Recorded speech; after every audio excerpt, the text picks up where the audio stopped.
नमस्कार, आप देख रहे हैं भारत न्यूज 24 और आपके साथ मैं हूं वेद प्रकाश। और आज आपकी मुलाकात एक ऐसे खास शख्सियत से हम कराने जा रहे हैं जिनके बारे में सब जानना चाहते हैं। एक ऐसा शख्स जिसने एक शिक्षक से केंद्र से लेकर एक मुख्यमंत्री पद का सफर तय किया। एक ऐसा शख्स जो हमारे बीच है, जिन्होंने एक ग्रेटर रांची का सपना देखा था, झारखंड को सुंदर बनाने का सपना देखा था। कि ऐसा शख्स जिसने आज़ाद झारखंड का पहली बार नेतृत्व किया। जी हाँ, हम बात कर रहे हैं झारखंड के प्रथम मुख्यमंत्री श्री बाबूलाल मरांडी जी की। और हमारे साथ हैं बाबूलाल जी। बाबूलाल जी, बहुत बहुत स्वागत है भारत न्यूज़ 24 पर आपका। चलिए, बहुत बहुत धन्यवाद। चलिए बाबूलाल जी, अब शुरू करते हैं इंटरव्यू का सिलसिला और बातचीत का सिलसिला शुरू करते हैं। पहला सवाल आपसे करते हैं राजनीति को लेकर ही, बाद में हम आएंगे कुछ और सवालों पर। पहले राजनीति की बात कर लेते हैं। 60-40 राजनीति, इसको लेकर बवाल मचा हुआ है इस वक्त। छात्र सड़क पर हैं, 32 के आधारित नियोजन नीति की मांग कर रहे हैं। बाबूलाल मरांडी किस रूप में देखते हैं सामने? देखिए, भारतीय जनता पार्टी प्रारंभ से ही ये कमिटमेंट रही है पार्टी की। जिस प्रकार से झारखंड वासियों की जो वर्षों से मांग रही अलग राज्य की, जैसे ही केंद्र में भारतीय जनता पार्टी के नेतृत्व में बनी तो अलग झारखंड राज्य भी बना। और राज्य बनने के बाद खास करके 3rd और 4th ग्रेड की जो नौकरी है झारखंड वासियों के लिए हम लोगों ने सब सुरक्षित भी किया था। लेकिन अपोजिशन के लोग उससे भी संतुष्ट नहीं थे और वो सब हल्ला करते रहते थे। तो बाद के दिनों में भी देखे 2016 में जब रघुवर दास जी राज्य के मुख्यमंत्री बने, उन्होंने भी 3rd और 4th ग्रेड की नौकरी को अगले 10 वर्षों के लिए झारखंड के बच्चों और बच्चियों के लिए उन्होंने पूरी तरह से एक प्रकार से रिजर्व कर दिया था। और लेकिन हेमंत सोरेन की सरकार आने के बाद सबसे पहला काम उन्होंने किया जो रघुवर दास जी की सरकार ने जिसे 10 वर्षों के लिए रिजर्व किया था, उसको इन्होंने समाप्त कर दिया।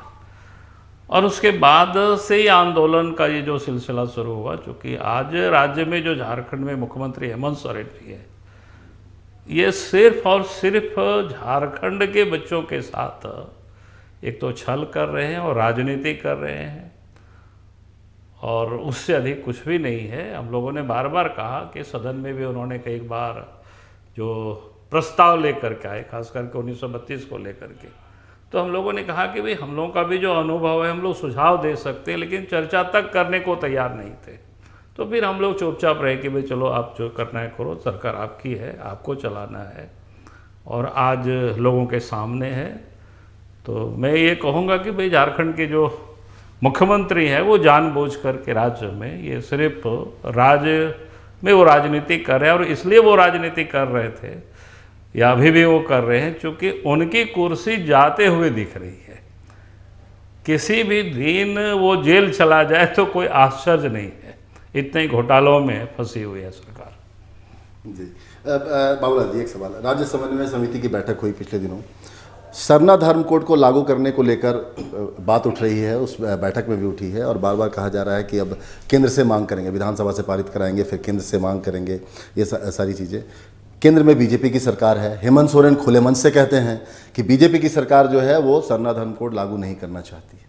देखिए, आप देखिए कि सरना धर्म कोड या फिर ट्राइबल की जो संस्कृति है उसकी रक्षा के लिए, उसकी सुरक्षा के लिए, उसके संवर्धन के लिए भारतीय जनता पार्टी हर हमेशा तत्पर रही है। अगर आपको याद होगा कि जब रघुवर दास जी की सरकार थे तो उन्होंने एक बिल लाई कि किसी को भी लोभ लालच और जबरन धर्मांतरित नहीं किया जा सकता है। और फिर उनका जो श्रद्धा का केंद्र है ट्राइबल की, चाहे सरना स्थल हो, मांझी थान हो, जाहिर थान हो, उसको भी संवर्धन के लिए वो तो जब हम राज्य के मुख्यमंत्री तो उसी समय से उसकी घेराबंदी करना ताकि फिर वो संरक्षित रह सके। तो भारतीय जनता पार्टी सदैव उनके संरक्षण, जहाँ तक धर्म कोड का सवाल है, क्योंकि इस देश के अंदर में 10 करोड़ से अधिक ट्राइबल है और 600 से अधिक जातियाँ हैं, और मेजर जो आबादी जिसकी है वो भील है, दूसरे स्थान पर गौड़ है, तीसरे स्थान पर संताल है। और इस प्रकार से केंद्र सरकार के पास आज नहीं, कांग्रेस के शासन के काल से हमें लगता है सैकड़ों धर्म कोड के लिए लोगों ने आवेदन दे रखा है। तो सरकार उस पर विचार करती है, चूँकि कोई ट्राइबल का एक, जैसा हमने कहा कि ट्राइबल भी अलग अलग है सब जगहों की, तो और सैकड़ों पड़ी हुई है। और आज से ये मांग नहीं है, वर्षों से चल रही है, कांग्रेस के ज़माने से भी ये डिमांडें चल रही है, आज भी डिमांडें चल रही है। लेकिन हमने जैसा कहा कि भारतीय जनता पार्टी जो ट्राइबल की संस्कृति है, धर्म है, उनकी आस्था या श्रद्धा का जो केंद्र है, उस सब की सुरक्षा कर रही है। उसकी रक्षा के लिए जिस तेज़ी से जो काम करती है, अभी भी अगर आप देखें ट्राइबल के जो महापुरुष है उनको भी किस प्रकार से देश के नक्शे पर या देश के लोगों के सामने लाना। तो 15 नवंबर को जैसे आदिवासी गौरव दिवस के रूप में देश के प्रधानमंत्री नरेंद्र मोदी जी ने घोषित की, तो और प्रत्येक साल उसको मनाया जाता है। पूरे देश भर में ट्राइबल से जो जुड़े हुए जितनी चीज़ें हैं, ऐसी 10 सांस्कृतिक धरोहर को कैसे हम सुरक्षित कर सके, तो उसके लिए भी मैंने बनाए जा रहे हैं। तो ये कहने का अर्थ है कि भारतीय जनता पार्टी हर हमेशा इसके पक्षधर रही है कि भाई इनके जो संस्कृति है ट्राइबल की, उसको हमें संरक्षित करना, सुरक्षित करना। और जिन लोगों के हाथों हेमंत सोरेन खेल रहे हैं और राजनीति कर रहे हैं, अगर सच में कहा जाए तो वो आदिवासियों की पहचान को ही ये लोग तो समाप्त करने पर शुरू से आमादा रहे हैं। जी बाबूलाल जी, एक सवाल और, एक बार फिर जो है राज्य सरकार, हेमंत सोरेन की सरकार, ओबीसी, एससी, एसटी इसके जो आरक्षण को है बढ़ाने पर विचार कर रही है, और संभव है कि शायद विधानसभा से पारित कराने के बाद उसको भेजा जाए केंद्र में। क्या लगता है कि जी विधानसभा से एक बार उन्होंने प्रस्ताव लिया था जी, तो जानकारी के लिए, जो कि सुप्रीम कोर्ट का एक आदेश भी है कि आप पहले था 50% से अधिक रिजर्वेशन नहीं दे सकते हैं, बाद में आर्थिक रूप से पिछड़े लोगों के लिए पार्लियामेंट से जब मोदी सरकार जी ने 10% और रिजर्वेशन के बढ़ाए तो 60% हो। झारखंड में ये मांग आज से नहीं, राज्य बना उसी समय से चल रहा है, क्योंकि डेमोग्राफी यहाँ कास्ट की थोड़ी बदल गई। और जब हम भी राज्य के मुख्यमंत्री थे तो हमने इसको 73% ले गए थे, और ओबीसी को 27% भी हमने रिजर्वेशन दिए थे। लेकिन बाद में फिर लोग सुप्रीम कोर्ट चले गए, फिर सुप्रीम कोर्ट से ये हाई कोर्ट लोग चले गए, हाई कोर्ट ने फिर उसको कहा कि आप सीमा रेखा से आगे नहीं बढ़ा सकते हैं। अगर उसको भी बढ़ाएंगे तो फिर सामाजिक और आर्थिक राज्य स्तर पर उसको सर्वेक्षण करना पड़ेगा, और राज्य सरकार ने आज तक उस काम को किया नहीं जो सुप्रीम कोर्ट का निर्देश है। पिछले पंचायत चुनाव के समय भी आप सबको ध्यान में होगा, चंद्र प्रकाश चौधरी सुप्रीम कोर्ट गए थे कि भाई पंचायत का इलेक्शन तब तक नहीं हो जब ओबीसी वर्गों के लिए रिजर्वेशन ना हो जाए। तो सरकार ने उस वक्त एफिडेविट करके दिया था कि इस बार तो चुनाव हो जाता है, फिर अगला जो भी लोकल बॉडीज़ की चुनाव होगी तब तक हम इसको ओबीसी के लिए हम प्रावधानित कर लेंगे। लेकिन बाद में आप सबको ध्यान में होगा, राज्य की जनता को, जब नगर निगम का कार्यकाल समाप्त हुआ, चुनाव की घोषणा कर दिया, उन्होंने कुछ भी काम नहीं किया। तो ये बिल्कुल पता है कि भाई जब प्रोसेस से आप कुछ करेंगे नहीं तो फिर कोई भी आप कानून बनाएंगे तो फिर वो टिक नहीं पाएगा, कोई ना कोई हाई कोर्ट चला जाएगा, सुप्रीम कोर्ट चला जाएगा, तो फिर वो निरस्त हो जाएगा। तो क्या लगता है कि तो सरकार राजनीति करती है, ये सब चुनाव की तैयारियों को लेकर एक मुद्दा बनाने की कोशिश है, क्या लगता है आपको? देखिए, आप देखिए इन सारे मुद्दों को इन्होंने कब उठाया। अगर इसको सिलसिलेवार ढंग से देखें, जब उनको खनन लीज के मामले में मुख्यमंत्री ने अपने नाम से खनन पट्टा लिया और उसको लेकर के हम लोगों ने गवर्नर को मेमोरेंडम दिया था, और फिर हम लोगों ने कहा था कि भाई इन्होंने गलत किया, इनके ऊपर केस भी होना चाहिए, इनकी सदस्यता भी समाप्त होनी चाहिए। और उस वक्त इनको ये भय लगा, और जिसको बोलते हैं ना अफरा तफरी में विधानसभा बुला करके, फिर चाहे वो सरना कोड हो, चाहे 1932 हो, या फिर ओबीसी की रिजर्वेशन की सीमा को बढ़ाना हो, जो जिसको कहते हैं ना कि कोई तैयारी की नहीं, कोई उसका एक तैयारी करते, उसका चर्चा कराते व्यापक पैमाने पर कानूनविदों से, और बल्कि बैठक होती, इसमें चर्चा होती तमाम दलों बहुत से। सारे कोशिश कर सकते थे। और मैं तो इतना भी कहता हूं कि भाई आज आप देखे होंगे भ्रष्टाचार के विरोध में जब उनके ऊपर आरोप या अफसरों के ऊपर, तो दिल्ली से बड़े बड़े वकीलों को लेके आते हैं, खास करके कपिल सिब्बल जी को लेकर आते हैं। तो हमने कहा कि भाई इन सारे मुद्दों को लेकर के कपिल सिब्बल जी से आप सलाह ले लीजिए, क्योंकि आप उनको लाखों रुपया फीस देते ही हो, और एक आध दो बार उनको बुला करके बैठाइए और जो फीस लगे दीजिए। चूँकि कानूनविद है तो हमें लगता है कि कानून विधि सम्मत जब बनेगी तो फिर उसमें अड़चन नहीं आएगी, कोर्ट फिर उसको टर्न डाउन नहीं करेगी। लेकिन सिर्फ और सिर्फ इनको तो राजनीति करना है। जी चलिए बाबूलाल जी, यहाँ पे एक छोटा सा ब्रेक ले लेते हैं हम लोग, और फिर उसके बाद तुरंत हाजिर होते हैं हम लोग। तो यहाँ पर रुकेंगे एक छोटे से ब्रेक के लिए, और ब्रेक के बाद फिर तुरंत हाजिर होते हैं। बाबूलाल जी हमारे साथ, स्वागत है आपका ब्रेक के बाद। और हमारे साथ इस वक्त झारखंड के प्रथम मुख्यमंत्री बाबूलाल मरांडी जी हमारे साथ हैं, और उनसे बेबाक तरीके से बातचीत हो रही है भारत न्यूज़ 24 पर। बाबूलाल जी, राज्य में मौजूदा कानून व्यवस्था है, उस पर आप काफ़ी मुखर हैं। क्या लगता है आपको कि क्या कानून व्यवस्था जो है वाकई ध्वस्त हो चुकी है राज्य की? देखिए, कानून व्यवस्था तो पूरी तरह से ध्वस्त है, और उसका कारण भी मैं लोगों से बताता हूँ कि भाई जिसका काम था अपराधियों को पकड़ना, जेल में डालना, फिर उनको सज़ा दिलाना, लेकिन आज उन पुलिस पदाधिकारियों को, एक तो जो भ्रष्ट जो पुलिस पदाधिकारी उनको महत्वपूर्ण जिलों में डाल दिए हैं, और उन लोगों से वसूली का सिर्फ काम कराते हैं। और इसलिए जब अपराध होता है तो अपराधी बेखौफ घूमते हैं, किसी से कोई भय नहीं खाते, कोई डर नहीं है उनको, और राज्य में अपराध तेज़ी से बढ़ रहा है आए दिन, चाहे वो चोरी, डकैती, हत्या, अपहरण, यहाँ तक कि बहु बेटियों की भी इज्जत आज सुरक्षित नहीं है। यह आम घटना है, और धनबाद जैसी जगहों में तो रोज़ इस प्रकार की घटनाएं होती है। तो इसलिए जिसका काम था कि अपराधियों को पकड़ना, और उसको अगर अपराधी को पकड़ने छोड़ करके दूसरे काम में लगाएंगे, वसूली का काम में लगाएंगे, तो फिर अपराध नहीं रुकेगा। और हमें लगता है कि हेमंत सोरेन के राज में तो ये नहीं रुकेगा। जी, अब ईडी की कार्रवाई बहुत हो रही है इन दिनों देश में, झारखंड में भी हो रही है, जाहिर सी बात है। सत्ताधारी दल जो है बीजेपी से अलग, उनके जो नेता हैं उनके ऊपर ज़्यादा कार्रवाई हो रही है। आरोप भी लगते हैं कि बीजेपी चिन्हित करके वैसे लोगों को परेशान कर रही है जिनको बीजेपी को जिनसे खतरा है। क्या लगता नहीं कि क्या वाकई सिर्फ सत्ताधारी लोगों पर ही कार्रवाई क्यों हो रही है? क्या बीजेपी विपक्ष के ऐसे लोग जो बीजेपी में हैं उन पर कार्रवाई क्यों नहीं हो रही है? तो मैं ये कहूँगा कि इसको अगर आप पूर्व की ओर जाएं, देश में जब कांग्रेस के भी राज थे, जब पिछले मनमोहन सिंह की भी सरकार थी, तो भ्रष्टाचार में उनके मंत्रिमंडल के लोग शामिल थे, और उनके ऊपर आरोप लगे और मंत्रिमंडल से त्यागपत्र देना पड़ा, और वो लोग जेल भी गए। ये पूरी दुनिया ने देखा। उस समय कोई बीजेपी की सरकार नहीं थी।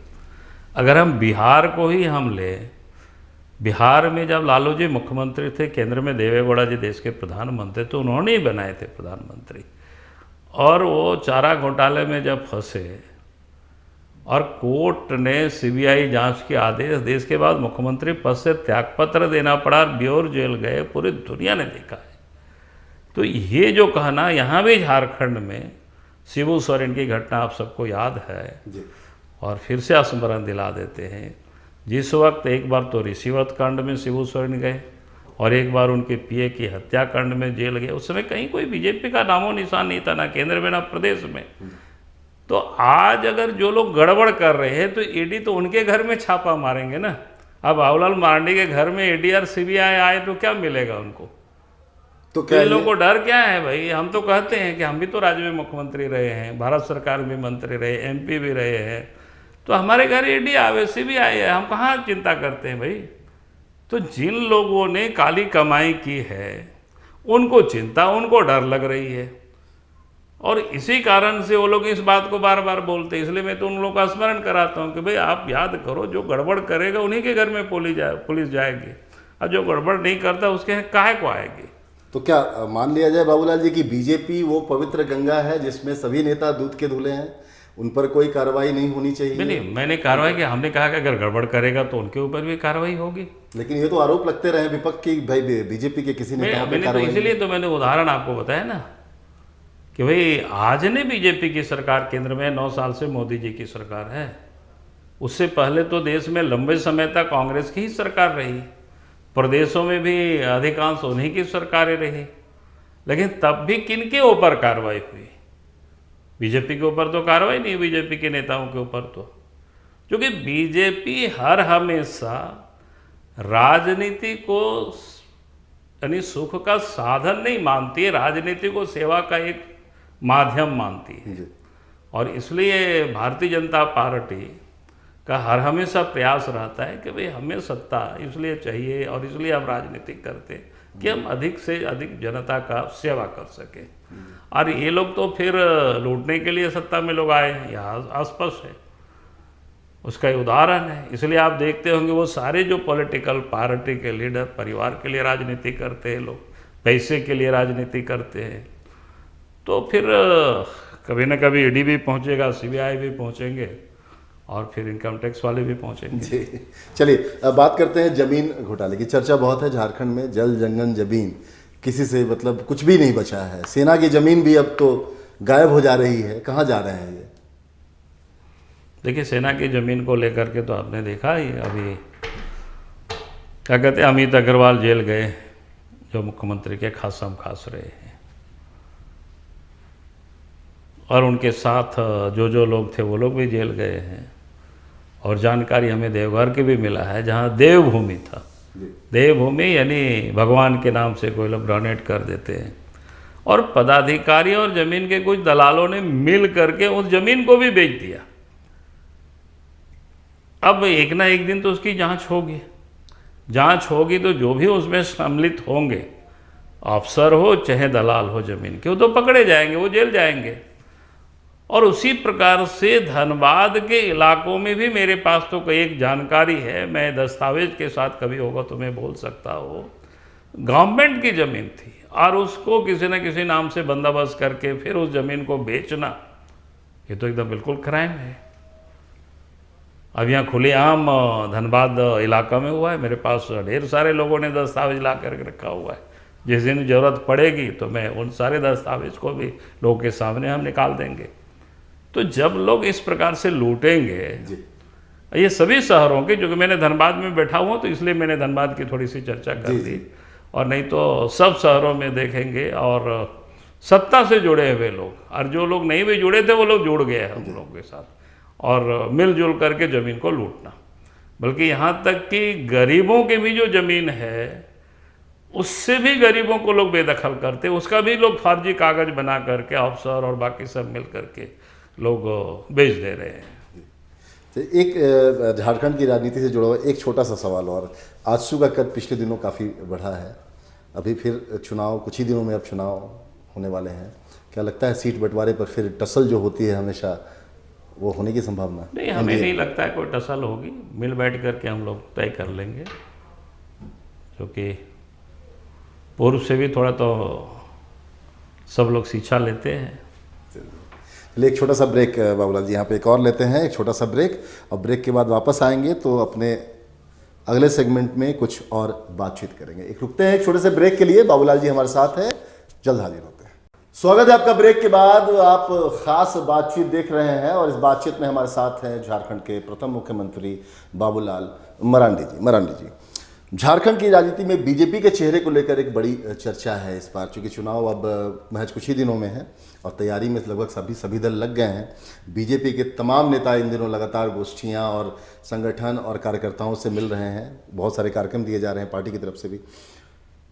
आप जब जिस समय बीजेपी में शामिल हुए थे उस समय से चर्चा ये उठनी शुरू हो गई थी कि बीजेपी का चेहरा बाबूलाल मरांडी होंगे, तो क्या माना जाए कि इस बार फिर सत्ता बाबूलाल मरांडी, अगर बीजेपी सरकार में आती है तो सत्ता बाबूलाल मरांडी जी के हाथ में होगी? तो मैं ये कहूँगा कि बीजेपी में चेहरा की कमी नहीं है, और क्योंकि राष्ट्रीय पार्टी है तो केंद्रीय नेतृत्व तय करती है कौन चेहरा होंगे, लेकिन बीजेपी में चेहरा की कोई कमी नहीं है, इसलिए मुझे नहीं लगता है कि कोई बहुत बड़ा ये विषय है। चलिए, बाबूलाल मरांडी योगी आदित्यनाथ की बड़ी तारीफ करते हैं, शिवराज चौहान की भी बड़ी तारीफ करते हैं, लेकिन योगी आदित्यनाथ से बहुत ज़्यादा मतलब आप उनके कार्यों की सराहना करते देखे गए हैं कई मौक़ों पर खुलकर। तो क्या लगता है कि अगर मौका मिला बाबूलाल मरांडी को इस राज्य का फिर से मुख्यमंत्री बनने का, तो क्या जिस तरह से योगी आदित्यनाथ वहाँ पे क्राइम कंट्रोल एंड शासन कर रहे हैं, जो जिस कार्यों की आप सराहना कर रहे हैं, कुछ वैसी ही दिशा में आप भी काम करेंगे?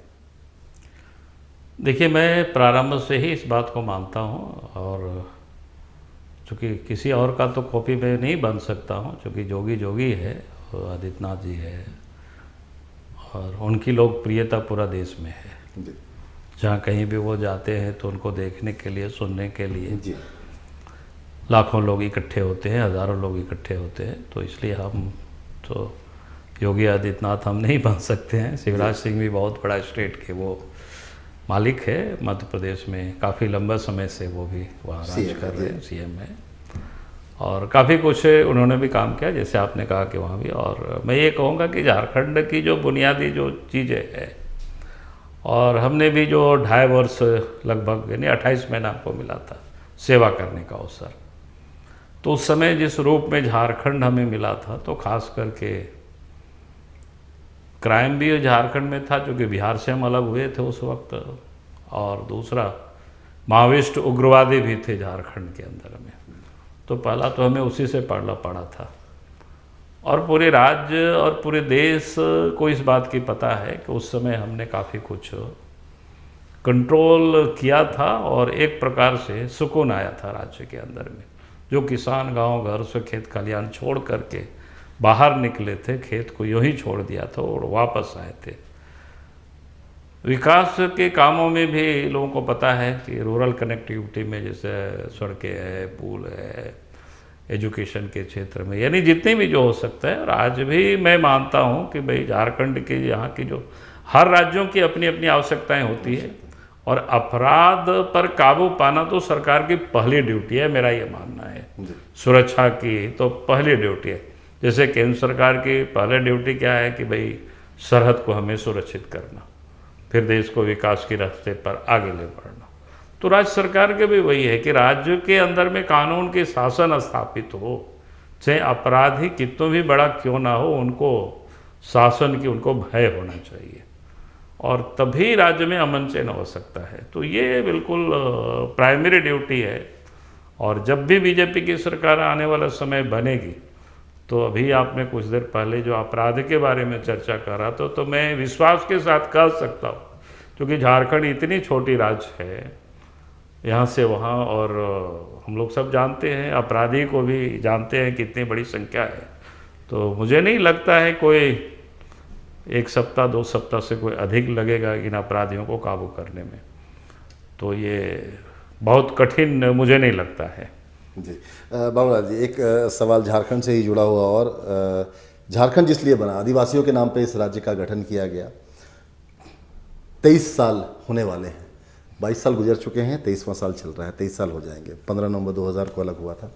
क्या लगता है कि जिन सपनों के साथ झारखंड को अलग किया गया था, झारखंड का जिस की संरचना की गई थी, जो परिकल्पना थी झारखंड अलग करने की, क्या वो सपना साकार हो पाया है? क्या आदिवासियों का समुचित विकास, उत्थान की बड़ी बड़ी बातें होती हैं, चुनावों में होती हैं, बड़े बड़े शगुफे फेंके जाते हैं, लेकिन क्या वाकई ज़मीनी तौर पर अगर बात की जाए तो क्या विकास हो पाया आदिवासियों का?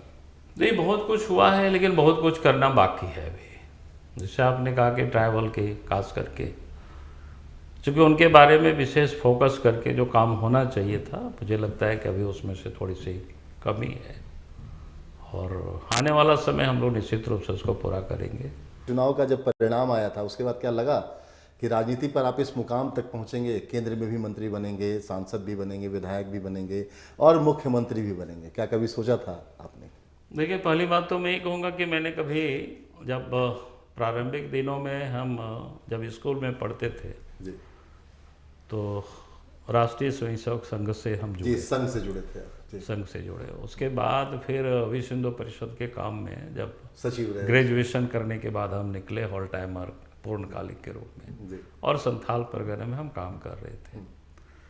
मुझे पता नहीं था कि फिर भारतीय जनता पार्टी चले गए तो 1990 में, जी, और उस वक्त हमको ये भी उम्मीद नहीं थी, भारतीय जनता पार्टी में भी हम संगठन मंत्री थे जी और सामान्यतया संगठन मंत्री को चुनाव पार्टी बहुत कम लड़ाती है। जी लेकिन अब पार्टी को क्या लगा पता नहीं, क्योंकि मेरा घर तो गिरिडीह पड़ता है, गिरिडीह में भी सुदूर बिहार के बॉर्डर जो नवादा साइड से होता है, जहाँ जन्म स्थान है, पढ़ाई लिखाई मेरा गिरिडीह से हुई जी जी और काम के लिए संथाल परगना गए थे। और फिर पार्टी 91 में हमें चुनाव लड़ाएगी, तो हम तो रत्ती भर कभी सोचे ही नहीं थे और पार्टी ने अचानक आदेश दिया कि नहीं चुनाव लड़ना है, तो हम लड़ गए।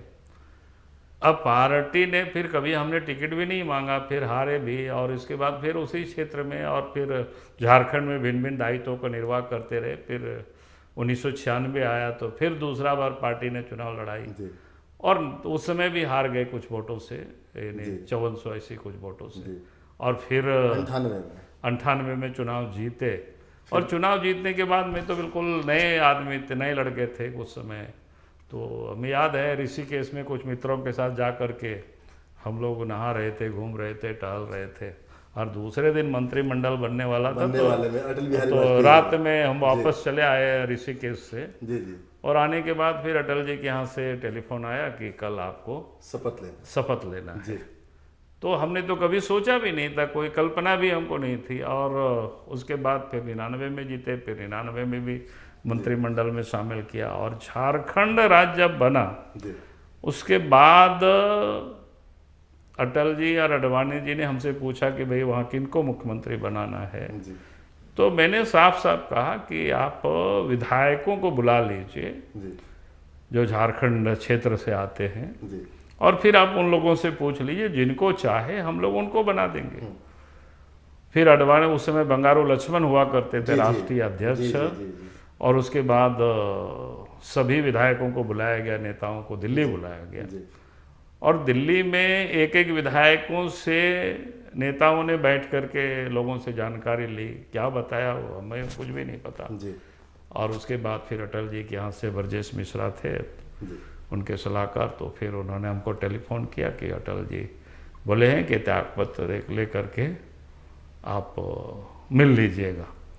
और फिर जा कर के मैंने त्यागपत्र दिया, अटल जी ने कहा कि चले जाओ तो झारखंड, और फिर मैं वहाँ से चल दिया। तो हमने तो कभी अपने लिए मांगा ही नहीं है, पार्टी ने जिस योग समझा, जैसा समझा वैसा जो जिम्मेवारी दिया मैं उसको निर्वाह करते रहा। चलिए, ये आपका सफ़र था और आपको आगे के लिए भी बहुत बहुत शुभकामनाएं भारत न्यूज़ 24 की ओर से बाबूलाल जी, बहुत बहुत धन्यवाद। चलिए, तो बाबूलाल मरांडी जी थे हमारे साथ, सीधी बात कर रहे थे और ख़ास बातचीत में कई सारी अपनी बातें बेबाक तरीके से रखी बाबूलाल जी। तो हमारे साथ इस पेशकश में फ़िलहाल इतना ही, दीजिए इजाज़त और आप बने रहिए भारत न्यूज़ 24 के साथ। नमस्कार।